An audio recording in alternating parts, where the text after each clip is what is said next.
I refused to share my inheritance equally with my sister because I was the one who cared for our parents. So I, 32F, and my sister, 34F, have always been, well, not exactly enemies, but not best friends either. We grew up in the same house, under the same parents, but it always felt like we were living two totally different lives. She was the fun one, the popular one, the one who could walk into a room and instantly have three new best friends. I was quieter, the type who stayed home, did the chores, helped mom in the kitchen, and got told I was so responsible, like it was both a compliment and a curse. Fast forward to adulthood, and those roles never really changed. My sister, let's call her Anna, has always chased her own thing: travel, friends, jobs, relationships. I don't even mean this as a straight up criticism. She genuinely lives her life to the fullest. But it also means she's never been around much when things get hard. I, on the other hand, kind of stayed closer to home. I had a steady job, a small circle of friends, and was always reachable when my parents needed something. And in the last 10 years, they needed a lot. My dad had heart issues, and my mom slowly developed mobility problems that turned into more serious health concerns. It started with, "Can you drive us to the doctor?" Or "Can you help with the groceries?" But pretty soon it was medication schedules, physical therapy appointments, and long nights when dad was in and out of the hospital. Anna, well, she visited when she could, but when she could was maybe every few months, if that. Sometimes she'd send flowers, sometimes she'd make a dramatic Facebook post about cherishing parents while you have them. But when it came to the actual day to day grind, it was me. This isn't to say I regret taking care of them. I loved my parents, and even when it was draining or exhausting, I felt like it was my duty. But I can't lie, it cost me a lot. Friendships drifted, I couldn't accept promotions because I needed a flexible schedule. I put dating on hold for literally years. My whole 20s were basically consumed by caregiving. And now they're gone. It still feels weird to even type that.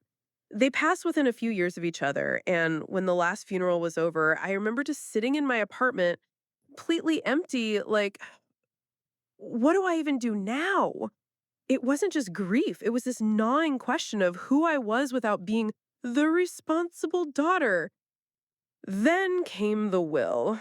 I don't know how other families handled these things, but in my head, I thought, surely everyone sees the sacrifices I made. Surely the fact that I put my life on hold while Anna was living hers will be acknowledged somehow. Not in a greedy way, but in a fair way. Like the scales would finally balance. But Anna sees it differently. In her mind, everything is equal. She thinks splitting everything 50-50 is the only way to be fair. And maybe on paper, that makes sense. Two daughters, equal inheritance.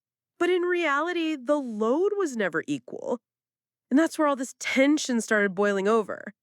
I keep replaying the years I spent cleaning up after hospital stays, rushing to pharmacies, dealing with insurance paperwork while Anna was sipping wine in Italy or chasing some new startup job. And now she looks at me like I'm greedy or selfish for saying, I don't think it should be equal. I don't know. Even as I type this out, I feel this mix of guilt and anger. Guilt because maybe money shouldn't be the thing that divides us after everything. Anger because for once in my life, I want the effort I put in to actually matter. So, yeah, that's a setup. Me, tired, grieving, bitter, confused. Anna acting like this is just another share and share alike moment. And the inheritance, the thing I thought might bring closure, has instead opened up a whole new war. When I think back to our childhood, I honestly wonder how two sisters who grew up under the same roof could end up seeing the world so differently. It's like Anna and I were raised in parallel universes. Anna was always the star. She was loud, funny, extroverted. Teachers adored her even when she barely did her homework. She could walk into a birthday party not knowing anyone and leave with five new best friends. I was quieter, the type who stayed home, did the chores, helped mom in the kitchen, and got told I was so responsible, like it was both a compliment and a curse. Even in the family dynamic, there was this weird split. Mom loved showing off Anna, her cute outfits, her dance recitals, her funny one liners. Dad leaned on me more, not because I was the favorite, but because I was available. Can you set the table? Can you help your sister with homework? Can you look after Anna while we're out? By the time I was 10, I basically felt like a mini third parent. Anna, for her part, milked that dynamic. She was never cruel. I don't want to paint her like some cartoon villain, but she knew how to get out of things. If chores were assigned, she'd pout until I gave in and did them. If she wanted to go out with friends, she'd hand over her responsibilities with a smile like, "You don't mind, right? You're better at this stuff anyway." And I usually didn't mind because I had already internalized that it was my role to keep things running smoothly. High school made the contrast worse. Anna was out every weekend at football games, sleepovers, parties. I was home. I mean, sure, I had friends. I wasn't a total loner, but my circle was smaller. And when mom started having some early health issues like knee pain, doctor visits, guess who got pulled into hell? Me. At 16, I was juggling homework, part time jobs, and making sure dinner was ready when dad worked late. Anna, well, she was dating, experimenting, figuring herself out. Honestly, I don't even blame her. She was just being a teenager. But looking back, it felt like a preview of how our adult lives would turn out. One story sticks out. Mom had this minor surgery when I was in high school. Nothing life threatening, but she was bedridden for a bit. I remember coming home from school, making soup, changing her bedding, helping her to the bathroom. Anna came home hours later, breezed into the room with flowers, kissed mom on the cheek, and got showered with, "Oh, you're such a sweet daughter."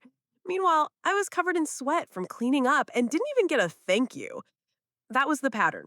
I did the work, Anna did the gestures. And somehow, the gestures always got more attention. I think that's part of why the inheritance fight cuts so deep. It's not just about money. It's about decades of feeling like the invisible one, while Anna got to be the golden child. When I was 18 applying for colleges, I remember mom telling me, "Don't go too far, we'll need you around." Nobody ever said that to Anna. She went out of state, lived her best life, and everyone applauded her independence. I stayed close because I felt like I had no choice.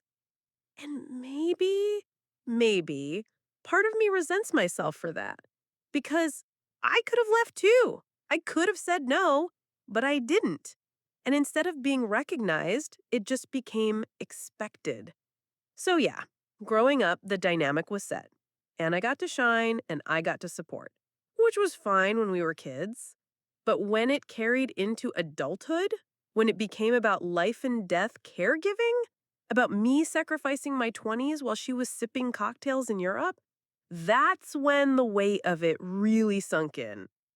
And now she has the audacity to act like we both equally earned what our parents left behind. It's like she's forgotten the whole story of our lives, or worse, she's rewriting it in her head. Things really started shifting when I was in my early 20s. At first, it was little stuff. My dad, late 50s at the time, was getting tired more often, short of breath if you walked up the stairs too fast. My mom brushed it off with, "He just needs to lose a little weight. He'll be fine." But a year later, it was a heart attack. I will never forget that night. I was the one who drove him to the ER while mom was panicking in the passenger seat. I was 23, white knuckling the steering wheel, just praying he wouldn't die in the back seat. He pulled through, thank God, but the recovery was long and complicated. And guess who became the chauffeur for every doctor's appointment? The one keeping track of medications, blood pressure, diet restrictions. Yup, me. Mom was technically there, too, of course, but she wasn't in great shape either. She'd had arthritis creeping up for years, but around that same time, it got way worse. Stairs were painful, standing too long hurt, she couldn't drive as much. So while dad was recovering, mom was sliding downhill too. Suddenly, the responsible daughter role wasn't just helping with laundry or dishes, it was full on caretaker mode. And Anna? Well, Anna was busy. She was living in another state at that point, bouncing between jobs and relationships. She'd call sometimes, send the occasional love you guys, hang in there text. She flew in for a long weekend, maybe twice a year. And when she did, she would do these big gestures, cook one dinner, take a selfie with mom and dad, post it on social media with some heartfelt caption about family being everything. Then she'd leave, and everything went back to me. At first, I tried not to be resentful. I told myself, she has her own life. I chose to stay close. This is my responsibility too. But as the years dragged on, that inner voice started turning bitter because my life was shrinking while hers was expanding. I had friends, but I lost touch with so many of them because I couldn't just drop everything to go out or take a spontaneous trip. I was constantly exhausted, waking up in the middle of the night to check if dad was okay, running to the pharmacy for mom's meds on my lunch breaks, handling insurance forms that might as well have been written in another language. There were nights I'd sit on the bathroom floor just crying because I felt like I was drowning in responsibility. The worst part? Nobody really saw it. My parents, bless them, were grateful in small ways. Mom would say, I don't know what we'd do without you. Dad would squeeze my hand and tell me I was a good daughter. But at the same time, they never expected Anna to step up the same way. They'd make excuses for her. She's busy, she's far away, she has her career.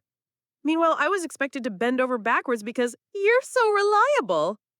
There was one incident that really broke me. Dad had a second health scare, another hospitalization. I had been basically living at the hospital for days, juggling my job by working from my laptop in the waiting room, surviving on vending machine snacks. Anna flew in on day 4. She walked into the hospital room, hugged Dad, sat down, and within an hour, she was cracking jokes and had everyone laughing. My mom was glowing, Dad was smiling. And me? I was this zombie in the corner looking like I hadn't slept in a week. And when the nurse came in with instructions about medications, she naturally handed the info packet to me. Not Anna, me. Because she could tell who was actually in the trenches. And yet, when Anna left a few days, she got this big, dramatic goodbye scene, everyone crying, thanking her for being here. Meanwhile, I was just still there, still cleaning up, still handling things, still invisible. Over time, mom's mobility issues turned into full blown dependency. She needed help bathing, getting dressed, cooking. Dad was too weak to manage it, so I became the default. I can't even count the number of times I had to cancel plans last minute because something came up, a fall, a fever, a bad night. I tried dating, but every guy eventually got tired of me always being busy with family. One breakup still stings because he said, You're basically married to your parents. Do I sound better? Because I am. I loved my parents and I'd do it again, but the resentment built up like mold in the corners of my mind. I sacrificed my 20s while she was out there living hers like a highlight reel. And when both of them finally passed, dad first, then mom a couple years later, I was left feeling like I had aged 20 years in the span of 10. My hair was thinning, my back hurt constantly. I felt hollow. Anna showed up for the funerals, gave beautiful speeches, got praised for being such a wonderful daughter. And then she went back to her life. And now, sitting here, the thought that she thinks we equally deserve what was left behind, it's like a slap in the face. Because nothing about this was equal.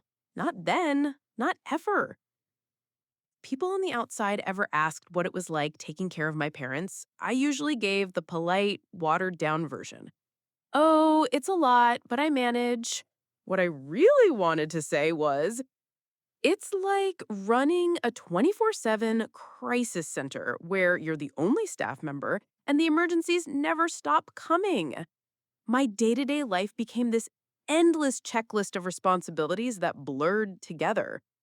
Wake up early to make sure mom took her morning meds, help her with the shower because she couldn't balance well anymore, fix breakfast that was soft enough for her to chew, double check dad's pill box to make sure I hadn't missed anything, then drive him to whatever specialist appointment was scheduled that week, sit in waiting rooms for hours, trying to work remotely or answering emails while secretly panicking because I felt like my career was slipping away. It was constant, relentless, no weekends, no real breaks. Even when I wasn't physically doing something, I was mentally on edge.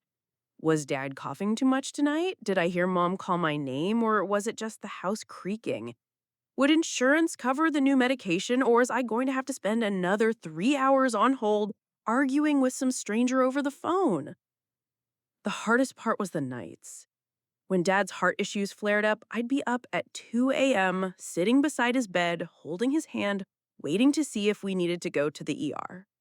When Mom's pain got bad, she'd cry and I'd sit on the edge of the bed, rubbing her back, whispering that it was going to be okay, even when I wasn't sure it would be. Those moments were heavy, heartbreaking, and so lonely. Meanwhile, Anna was not there. She'd send a text sometimes, "How's Dad doing?" If I didn't answer quickly, she'd follow up with, "Everything okay?" Which always felt like a slap because, yeah, everything was technically okay, but also I was drowning. When she did come visit, she acted like she was swooping in to save the day. She'd stay for a weekend, buy groceries once, maybe cook a big dinner, and then vanish again, leaving me to clean up the mess and keep the wheels turning. There's one memory that sums it up. Dad had just been discharged from the hospital after a rough patch. He was weak, and Mom couldn't help him much.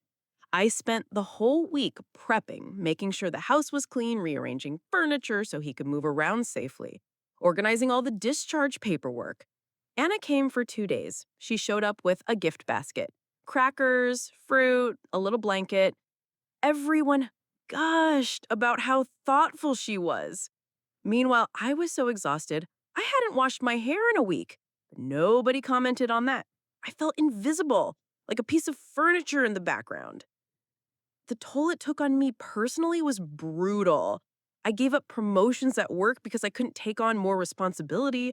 My bosses didn't say it directly, but I could tell they saw me as unreliable. My dating life was basically non existent. I canceled plans constantly. I lost friends because I never had time anymore. Honestly, I don't blame them. Who wants to keep inviting someone who always bails? But it stung. Financially, it drained me too. Gas money, groceries, medications insurance didn't fully cover, random medical equipment. I wasn't rich to begin with, and every little bit added up. Anna never offered to help with that side of things. She'd say, "I'll Venmo you." But the money never came. At one point, I flat out asked her to contribute, and she said, "I'm barely keeping myself afloat out here." But I'd see her Instagram stories, expensive brunches, weekend getaways, new clothes. Maybe she wasn't rich, but she wasn't scraping by either. And the resentment built. I didn't want to feel that way toward my own sister, but every time she breezed in with her charm and got praised for showing up, I wanted to scream. Because I was the one who never left. I was the one who sacrificed my freedom, my career, my relationships. I was the one who watched our parents' health decline up close, minute by minute. And yet, somehow, in the family narrative, Anna was still the caring daughter. There were nights I lay in bed after everyone was asleep and just cried into the pillow. Not because I regretted caring for my parents, I loved them deeply, but because I felt like I had been erased. Like my whole identity was just service, and nobody cared enough to notice the cost. So when people now say, "Well, it's only fair to split things 50-50, I want to laugh. Fair? Nothing about the last decade was fair. Anna got to live, I got to serve. And now we're supposed to pretend that equals the same inheritance? It feels like the final insult. Losing my dad and then my mom was, I don't even know how to put it into words without sounding flat. It was like someone turned the volume of my whole life down to zero. First, Dad went. That day is still burned into my memory. I had been sitting in the hospital room for hours, holding his hand, watching the monitor numbers dip and spike, feeling that sick dread in my stomach. When it finally happened, I thought I would cry or scream, but I just went completely numb. Like my body couldn't process it. The weeks after his death were a blur of paperwork, calls, funeral arrangements, casseroles left at the door by neighbors I barely knew. Anna flew in, of course, and she was incredible at the big moments. She gave this emotional speech at the service. She organized a slideshow. She hugged everyone with tears streaming down her face. People kept coming up to me saying, "Your sister is so strong, so brave." And I stood there smiling politely, thinking, where the hell were you when I was dragging Dad to the bathroom at 3 a.m.? After Dad's passing, Mom declined fast. It was like the light went out of her. She was in constant pain and she didn't have the same will to fight anymore. Those last couple of years were brutal, physically for her, emotionally for me. And again, Anna was mostly MIA. She'd call and say, "You're doing such a great job. I don't know how you manage," which always felt less like a compliment and more like a get out of jail free card for her own absence. When Mom finally passed, I thought maybe the weight would lift. And in some ways it did. I didn't have to run myself ragged anymore. But the silence in the house was crushing. For months, I didn't know what to do with myself. I'd wake up at 6 a.m. out of habit, ready to make breakfast for Mom, then just sit there staring at the wall because there was no one to cook for. It was like my entire identity had been ripped away. Then came the will. I don't know what I was expecting exactly. Maybe some acknowledgement, some recognition that the daughter who stayed, who sacrificed, who carried the weight deserved something more. Not everything, not some massive windfall, but something to reflect reality. But the will was vague. Basically, split equally between my daughters. That was it. No nuance, no conditions. Just 50-50. When the lawyer read it, Anna smiled like, "Well, of course." And my stomach twisted. I tried to keep a straight face, but inside I was screaming. I finally said something like, "I don't think that's fair." Anna's head snapped toward me like I had just insulted her personally. She said, "What do you mean? We're sisters. It's supposed to be equal." Equal. That word makes me want to throw something across the room. Equal would have been us both putting in the hours. Equal would have been both of us missing work, losing sleep, sacrificing relationships. But that didn't happen. I did all of that. She didn't. I told her exactly that, probably harsher than I intended. I said, "You weren't here. You didn't do the work. You don't get to swoop in at the end and walk away with half like it was some group project." Her jaw dropped.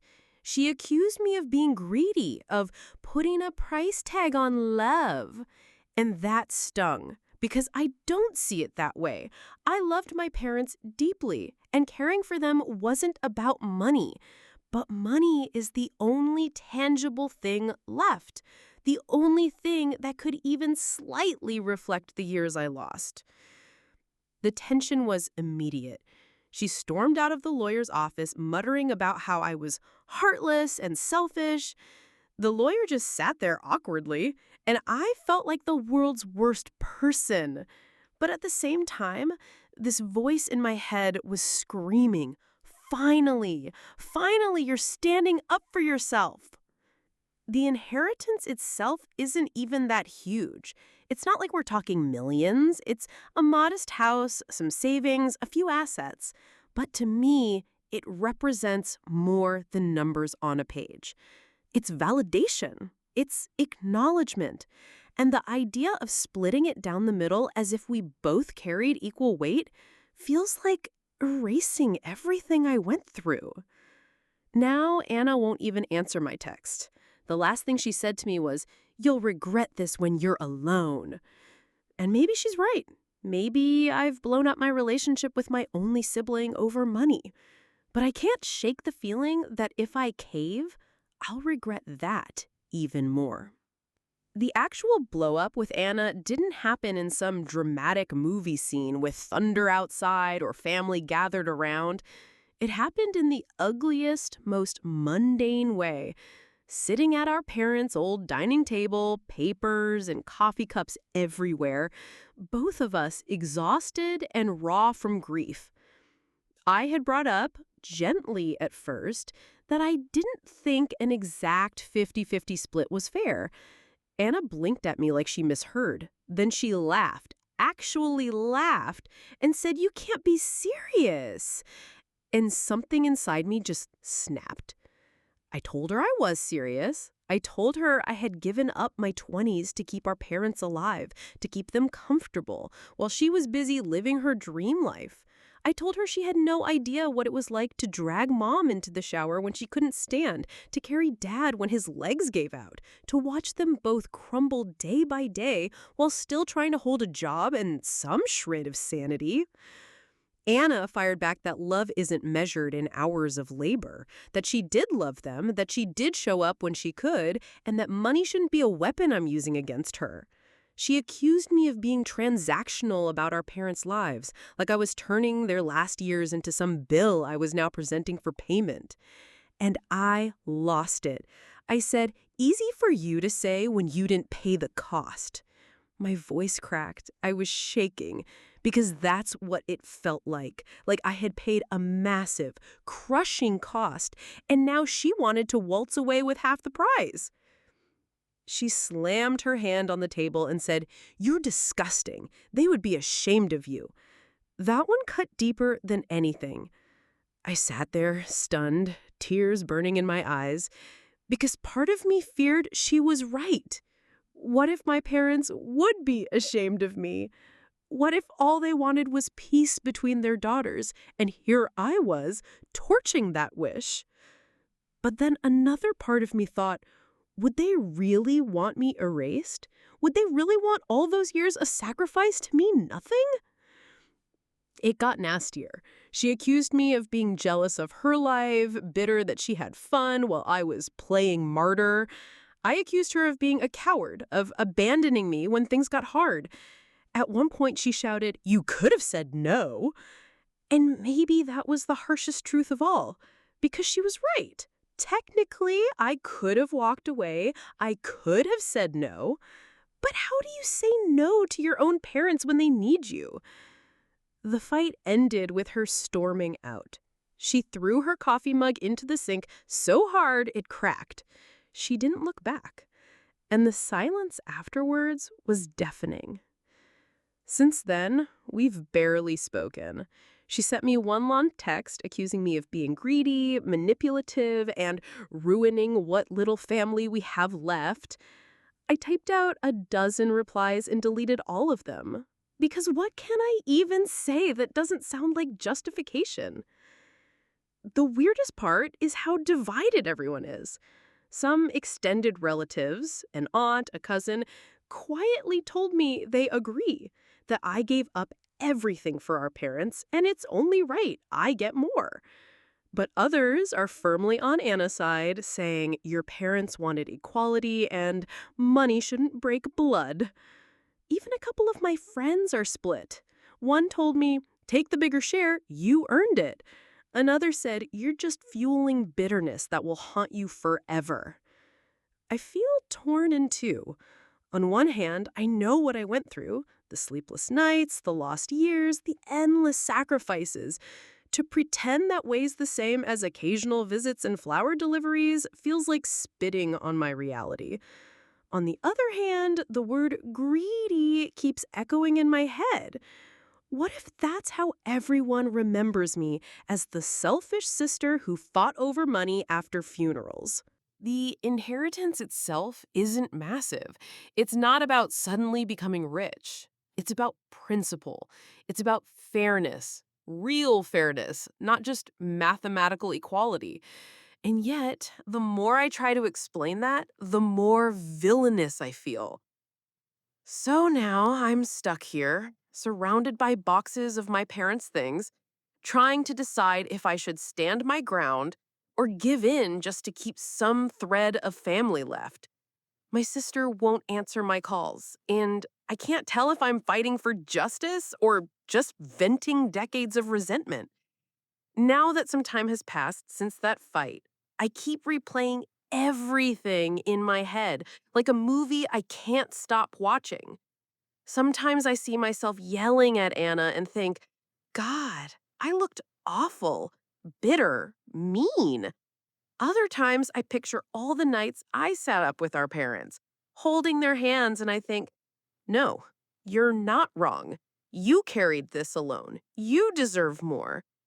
It's like my brain is a pendulum swinging between guilt and defiance. One moment I'm convinced I'm the villain, the next I'm furious that anyone would dare call me selfish after everything I gave up. What's haunting me most is Anna's last words. They would be ashamed of you. I lie awake at night wondering if that's true. Would my mom, who used to whisper thank you when I tucked her into bed, actually be ashamed now? Would my dad, who leaned on me for every appointment, think I was dishonoring him? Or would they, in some unspoken way, understand why I can't accept this neat little 50-50 math as justice? People keep telling me to be the bigger person, but being the bigger person is exactly what I've been my entire life. I was the one who stayed, who sacrificed, who carried everyone else. And where did it get me? Lonely, exhausted, overlooked. If I give in now, it feels like confirming that my role is forever to swallow my own needs for the sake of peace. But if I stand my ground, I risk losing my sister completely. And maybe that's the cruelest part of all. No matter what I do, I lose something. I either lose my sense of self respect or I lose the only sibling I have left. I've thought about compromising, like splitting things, but with her acknowledging in some way what I gave up. But every time I suggest anything that isn't a perfect 50-50, she explodes, calls me greedy, and shuts down. There's no middle ground in her mind. So here I am, typing into the void of the internet, hoping strangers can tell me what the people closest to me can't. Am I greedy? Am I heartless for wanting a bigger share because I was the one in the trenches? Or am I finally standing up for myself after a lifetime of being the responsible one who never asked for anything? I feel terrible, I really do. But I also feel like if I cave, I'll spend the rest of my life resenting her and regretting it. So, am I the AITA for refusing to split the inheritance equally with my sister?